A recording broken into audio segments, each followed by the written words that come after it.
आइए जानते हैं बिहार की हर जिला हर क्षेत्र की फटाफट 50 बड़ी खबरों को केवल 10 मिनट में। और साथ ही सम्राट सरकार ने करोड़ों की योजनाओं का शिलान्यास किया और पेट्रोल डीजल गैस सभी चीजें कब से सस्ता मिलने लगेगी और महिलाओं को 2 लाख रुपए कब से मिलने लगेगा और मजदूरों को 5,000 रुपए कब से खाते में आएंगे, सब कुछ आज इस वीडियो के माध्यम से जानेंगे। तो वीडियो को लाइक करके चैनल को सब्सक्राइब जरूर कर दे और कमेंट में अपने जिला अपने शहर का नाम जरूर बताएं।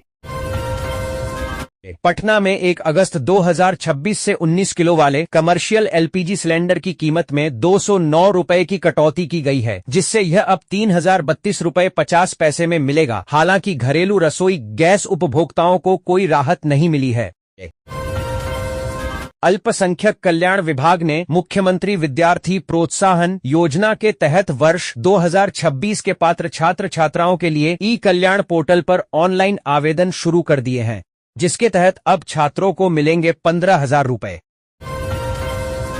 गया में 6,000 करोड़ रुपए के प्रस्तावित स्टील प्लांट से बिहार के औद्योगिक विकास को गति मिलेगी। यह परियोजना हजारों युवाओं के लिए प्रत्यक्ष और अप्रत्यक्ष रोजगार के अवसर पैदा करेगी, जिससे इस क्षेत्र का सर्वांगीण विकास होगा। बिहार में स्वेच्छा से रक्तदान करने वालों को मिलेगा डिजिटल स्मार्ट कार्ड, सीधे व्हाट्सएप पर होगा डिलीवर। यातायात पुलिस के सिपाही, हवलदार और जमादार अब वाहन जांच या ऑन स्पॉट चालान नहीं कर सकेंगे। यह अधिकार केवल दारोगा या उच्च अधिकारियों को होगा। राज्य के विश्वविद्यालयों में राष्ट्रीय शिक्षा नीति 2020 के तहत 7 से अधिक नए व्यावसायिक पाठ्यक्रम लागू होंगे। राज्यपाल ने सभी विश्वविद्यालयों में समान पाठ्यक्रम, शिक्षण शुल्क और आधारभूत संरचना विकसित करने का निर्देश दिया है।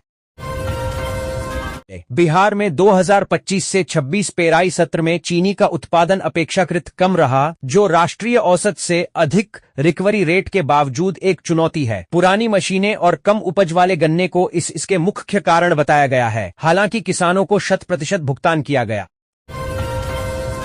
स्वास्थ्य मंत्री निशांत ने कहा कि बिहार सरकार प्रत्येक बच्चे को स्वस्थ एवं सुरक्षित जीवन देने के लिए पूरी प्रतिबद्धता के साथ कार्य कर रही है। उन्होंने कहा कि बाल हृदय योजना ने हजारों बच्चों को नया जीवन और उनके परिवारों को नई उम्मीद दी है। भागलपुर रेलवे की बड़ी पहल 13 करोड़ रुपए से बनेंगे 2 अंडरपास, 50,000 लोगों के आवागमन में होगी सुविधा।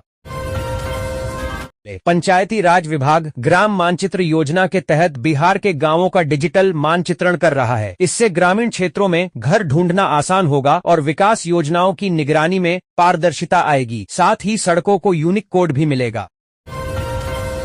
प्रधानमंत्री सूर्य घर मुफ्त बिजली योजना के प्रभावी एवं समयबद्ध क्रियान्वयन को लेकर शुक्रवार को ऊर्जा विभाग के सचिव सह अध्यक्ष एवं प्रबंध निदेशक Bihar state power holding company limited Ajay Yadav की अध्यक्षता में वेंडर्स के शीर्ष अधिकारियों के साथ एक समीक्षा बैठक की गई।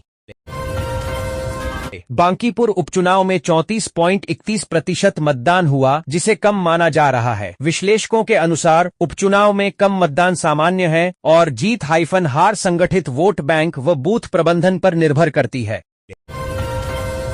शिक्षा विभाग ने टीआरई 3 के तहत नियुक्त उन शिक्षकों की जांच तेज कर दी है, जिन्होंने एनआईओएस से 18 माह का डीएलएड प्रशिक्षण लिया है। गोसबी बीईओ से ऐसे शिक्षकों की सत्यापित रिपोर्ट 2 दिनों के भीतर मांगी है। समस्तीपुर में जीविका ने महिला सशक्तिकरण और ग्रामीण अर्थव्यवस्था को मजबूत करने में रिकॉर्ड सफलता हासिल की है। बैंक लिंकेज, स्वरोजगार, बीमा और पर्यावरण संरक्षण जैसे क्षेत्रों में निर्धारित लक्ष्यों को पार करते हुए लाखों महिलाओं को आत्मनिर्भर बनाया गया है। मुजफ्फरपुर एमआईटी के गर्ल्स हॉस्टल में दूषित भोजन और पानी के कारण छात्राओं के टाइफाइड से पीड़ित होने का गंभीर मामला सामने आया है। जांच रिपोर्ट में फफूंद लगे, ब्रेड, कीड़े वाले खाने और बिना ढक्कन की गंदी पानी की टंकियों का खुलासा हुआ है। एनएचएआई ने मुजफ्फरपुर से पूर्वी चंपारण तक हाईवे पर 150 एआई कैमरे लगाए हैं, जो सड़क सुरक्षा और सुचारू प्रबंधन सुनिश्चित करेंगे। ये कैमरे ओवर स्पीडिंग, गड्ढों, हादसों और 30 से अधिक खामियों पर 24 घंटे नजर रखेंगे, जिससे सड़क दुर्घटनाओं में कमी आने की उम्मीद है। बीआरए बिहार विश्वविद्यालय में स्नातक सेकंड सेमेस्टर की परीक्षा 11 अगस्त से 3 सितंबर तक 2 पालियों में आयोजित होगी। परीक्षा कार्यक्रम जारी कर दिया गया है और करीब 1.10 लाख से अधिक परीक्षार्थियों के लिए 5 जिलों में केंद्र बनाए जाएंगे।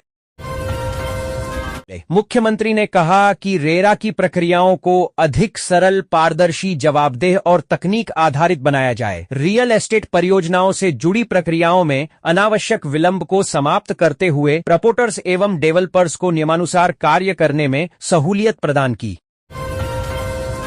बिहार सरकार ने राज्य के सभी मंत्रियों को 2 अगस्त को आयोजित होने वाले नशा मुक्त युवा फॉर विकसित भारत संकल्प अभियान में अपने अपने प्रभार वाले जिलों में शामिल होने का निर्देश दिया है। इस संबंध में कैबिनेट सचिवालय विभाग और युवा, रोजगार एवं कौशल विकास विभाग ने शुक्रवार को अलग अलग आदेश जारी किए हैं। शिक्षा विभाग की योजनाओं के बावजूद भागलपुर के सरकारी स्कूलों से प्रतिदिन 1.20 लाख। भारतीय रेलवे ने दानापुर फतुहा रेलखंड पर 976 करोड़ रुपए की मल्टी ट्रैकिंग परियोजना को मंजूरी दी है, जिससे बिहार में रेल परिचालन क्षमता बढ़ेगी। यह परियोजना व्यस्त मार्ग पर ट्रेनों की आवाजाही सुगम बनाएगी। पुनौरा धाम में माता सीता की प्रतिमा 8 अगस्त को अस्थायी शेड में स्थानांतरित की जाएगी, जहां श्रद्धालु पूजा अर्चना कर सकेंगे। यह कदम भव्य मंदिर निर्माण पूरा होने तक उठाया गया है। कटिहार में एक दंपति अपने बीमार बच्चे के स्वस्थ होने की मन्नत पूरी करने के लिए पश्चिम बंगाल से देवघर तक 350 किमी की दंडवत यात्रा कर रहा है। सावन माह में उनकी अटूट श्रद्धा और तपस्या देखकर लोग हैरान हैं। राहगीर व ग्रामीण उनका स्वागत कर रहे हैं। मुजफ्फरपुर के मनियारी में शॉर्ट सर्किट से लगी भीषण आग में 4 घर जलकर राख हो गए, जिससे 10 लाख से अधिक का नुकसान हुआ और 2 बकरियों की मौत हो गई। राजद ने मंत्री दीपक प्रकाश के पद पर बने रहने को असंवैधानिक बताते हुए उनके इस्तीफे की मांग की और सुप्रीम कोर्ट की टिप्पणी का हवाला दिया। पार्टी ने बांकीपुर उपचुनाव में 2 भाजपा से लड़ने का आरोप लगाया, जिसमें जन सुराज पार्टी को पोसुआ बताया। बिहार में महिला सशक्तिकरण का प्रतीक मानी जाने वाली दीदी की रसोई की सेवाएं पुलिस महकमे में पूरी तरह बंद कर दी गई हैं। घाटे, बकाया भुगतान और बुनियादी सुविधाओं की कमी के कारण जीविका ने यह बड़ा फैसला लिया है। पटना के शास्त्री नगर स्थित LNJP हड्डी सुपर स्पेशलिटी अस्पताल के ट्रामा सेंटर में पिछले 2 दिनों में 3 जगहों पर फॉल्स सीलिंग गिर गई। मुख्यमंत्री सम्राट चौधरी ने कहा कि पटना मेट्रो राजधानी की सार्वजनिक परिवहन व्यवस्था को आधुनिक और सुदृढ़ बनाने वाली महत्वपूर्ण परियोजना है। बक्सर में शिक्षकों के आवास भत्ता नियमों में बदलाव किया गया है। अब अवर्गीकृत शहरों के शिक्षकों को 8 किमी के दायरे में भत्ता नहीं मिलेगा, केवल शहर की परिधि में ही देय होगा। एकंगर सराय बाजार को जाम से मुक्त करने के लिए 1 अगस्त से नई यातायात व्यवस्था लागू होगी, जिसमें मुख्य चौक से 50 मीटर तक नो पार्किंग जोन रहेगा। भागलपुर के भोलानाथ फ्लाईओवर का निर्माण रेलवे की मंजूरी न मिलने से रुका हुआ है, जिससे पुल निर्माण निगम और रेलवे अधिकारियों के बीच तनाव बढ़ गया है। 4 महीने पहले भेजी गई गर्डर लॉन्चिंग की स्कीम को अब तक हरी झंडी नहीं मिली है, जबकि परियोजना समय की सीमा नजदीक है। भागलपुर स्थित विक्रमशिला सेतु 30 नवंबर तक परिचालन के लिए उपलब्ध हो जाएगा। पथ निर्माण विभाग के सचिव ने पुनर्निर्माण कार्य और अगवानी घाट पुल की प्रगति की समीक्षा की। प्रशांत किशोर ने आरोप लगाया कि यह पूरी कार्रवाई पटना के SSP कार्तिकेय के शर्मा के निर्देश पर हुई। उन्होंने कहा कि लोकतंत्र में निष्पक्ष चुनाव सबसे महत्वपूर्ण होता है, लेकिन बांकीपुर उपचुनाव में पुलिस का रवैया लोकतांत्रिक मूल्यों के खिलाफ रहा। पंचायती राज मंत्री दीपक प्रकाश की कुर्सी बच गई है। वे राज्यपाल कोटे से विधान परिषद सदस्य मनोनीत होंगे। भाजपा MLC देवेश कुमार के त्यागपत्र के बाद संवैधानिक संकट समाप्त हो गया है। राष्ट्रीय शिक्षा नीति के तहत बिहार में 1.6 लाख से अधिक शिक्षक हैं, जिन्हें कमी वाले जिलों में स्थानांतरित किया जाएगा। शिक्षा मंत्री मिथिलेश तिवारी ने बताया कि स्थानांतरण ऐच्छिक होगा और हर 5 साल पर शिक्षकों का तबादला किया जाएगा। बिहार राज्य सब जूनियर बास्केटबॉल चैंपियनशिप 2026 के लिए भागलपुर और बांका जिलों की पुरुष एवं महिला टीमों की घोषणा की गई है। संसद के मानसून सत्र में राम मंदिर चंदे में अनियमितताओं के आरोपों को लेकर विपक्ष ने विरोध प्रदर्शन किया। पूर्णिया सांसद पप्पू यादव पंडित वेशभूषा में दानपेटी लेकर पहुंचे और एसटी जांच की मांग की। मुजफ्फरपुर सरकारी अस्पताल से फुसलाकर निजी क्लिनिक ले गए बिचौलिए, 2.5 लाख रुपए गंवाने के बाद टीबी मरीज की मौत। जहानाबाद में बिहार सरकार ने पेपरलेस जमीन और फ्लैट रजिस्ट्री की सुविधा लागू की है, जिससे प्रक्रिया बेहद आसान और पारदर्शी हो गई है। NHAI ने राजमार्ग यात्रा मोबाइल ऐप पर डिजिटल लोकल पास और मार्ग मित्र हेल्प सेंटर जैसी 2 नई सुविधाएं शुरू की हैं। मुजफ्फरपुर में निगम कर्मियों की अनिश्चितकालीन हड़ताल के दूसरे दिन शहर की सफाई व्यवस्था पूरी तरह ठप रही, जिससे गली मोहल्लों से लेकर डंपिंग प्वाइंट तक कचरे का अंबार लग गया और बारिश ने स्थिति और बिगाड़ दी है। चिराग पासवान की पार्टी के जिलाध्यक्ष को मिली जान से मारने की धमकी, फतुहा थाने में शिकायत दर्ज। नई व्यवस्था के तहत अब सिपाही, हवलदार या ASI वाहन चेकिंग के लिए गाड़ी नहीं रोक सकते। इसके लिए दारोगा या वरिष्ठ अधिकारी का होना अनिवार्य है। रेलवे ने श्रावणी मेले के लिए गया और मधुपुर के बीच 2 अगस्त से 17 अगस्त तक दैनिक स्पेशल ट्रेन चलाने का निर्णय लिया है। यह ट्रेन बाबा बैद्यनाथ धाम जाने वाले श्रद्धालुओं को राहत देगी और नियमित ट्रेनों पर भीड़ कम करेगी। आरा जंक्शन पर RPF बैरक का निर्माण 11 साल से अधूरा है, जिससे जवानों को मूलभूत सुविधाओं के अभाव में परेशानी हो रही है। फंड की कमी और डिजाइन में बदलाव के कारण कार्य रुका है, जिससे जवानों को प्लेटफॉर्म पर रात गुजारनी पड़ रही है। बिहार के 6 जिलों में शनिवार को भारी वर्षा की चेतावनी जारी की गई है, जबकि पटना में छिटपुट वर्षा के साथ उमस बढ़ने की संभावना है। बेतिया के राम लखन सिंह यादव महाविद्यालय का संगीत विभाग 15 साल बाद सहायक प्राध्यापक डॉक्टर रामचंद्र पासवान की नियुक्ति से फिर से सक्रिय हो गया है। अब बड़ी संख्या में विद्यार्थी नियमित कक्षाएं ले रहे हैं और कॉलेज में ही प्रायोगिक परीक्षाएं हो रही हैं, जिससे संगीत शिक्षा के प्रति रुचि बढ़ी है।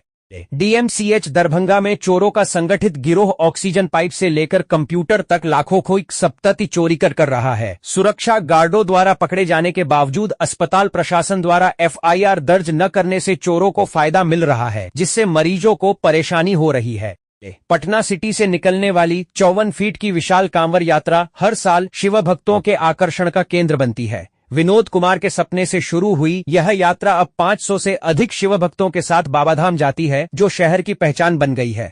मंत्री लखींद्र पासवान की जन सुनवाई में सीतामढ़ी के एक व्यक्ति ने SC/ST अनुदान के लिए 50,000 की रिश्वत मांगे जाने का आरोप लगाया। मंत्री के सामने ही फोन पर रिश्वत की मांग दोहराई गई। नेपाल के सुनसरी में सांप्रदायिक हिंसा के बाद सिरहा और धनुषा जिलों में कर्फ्यू लगा दिया गया है, जिससे भारत नेपाल सीमा पर स्थित जयनगर बाजार का व्यापार ठप हो गया है। संसद में नितिन गडकरी ने बक्सर में गंगा नदी पर बन रहे अतिरिक्त 2 लेन पुल की वर्तमान स्थिति बताई, जिसका निर्माण फरवरी 2028 तक पूरा होने का लक्ष्य है। जिले में सिंचाई के लिए बिजली की भारी किल्लत को लेकर बोधगया से RJD विधायक और पूर्व कृषि मंत्री कुमार सर्वजीत ने सरकार के खिलाफ मोर्चा खोल दिया है। उन्होंने प्रशासन को अल्टीमेटम देते हुए स्पष्ट कहा कि यदि अगले 2 दिनों के भीतर किसानों को निर्बाध बिजली आपूर्ति शुरू नहीं की गई, तो वे जिला समाहरणालय कलेक्ट्रेट के सामने अनिश्चितकालीन धरने पर बैठने के लिए बाध्य होंगे। गया नगर निगम के सफाई कर्मी और कर्मचारी अपनी मांगों को लेकर तीसरे दिन भी हड़ताल पर रहे, जिससे शहर में कचरे का अंबार लग गया और सफाई व्यवस्था चरमरा गई। मुजफ्फरपुर में ई-शिक्षा कोष पोर्टल पर डेटा अपडेट होने के बाद शिक्षकों के तबादले की प्रक्रिया शुरू हो गई है, जिससे मुशहरी और शहरी क्षेत्रों के स्कूलों से अतिरिक्त शिक्षकों को हटाया जाएगा। पटना में आयोजित स्टेट रिफ्लेक्शन वर्कशॉप में PHED बिहार ने वॉश क्षेत्र में कार्यरत NGOs को जिला स्तर पर प्रशासनिक सहयोग देने और 5 मॉडल ग्रामीण जलापूर्ति योजनाओं के विकास की घोषणा की है। इस पहल से सतत विकास लक्ष्य 100 SDG 100 को हासिल करने में मदद मिली। श्रद्धालुओं की सुविधा के लिए नरकटियागंज जंक्शन से श्रावणी मेला स्पेशल ट्रेन का परिचालन शुरू हो गया है। यह ट्रेन 1 अगस्त से 31 अगस्त 2026 तक रक्सौल, मुजफ्फरपुर, समस्तीपुर होते हुए देवघर तक जाएगी। बिहार पुलिस अवर सेवा आयोग की हवलदार प्रशिक्षक भर्ती परीक्षा पेपर लीक मामले में आर्थिक अपराध इकाई EOU ने 3 आरोपियों को गिरफ्तार किया है। जांच में मोबाइल गैलरी से अहम सबूत मिले हैं।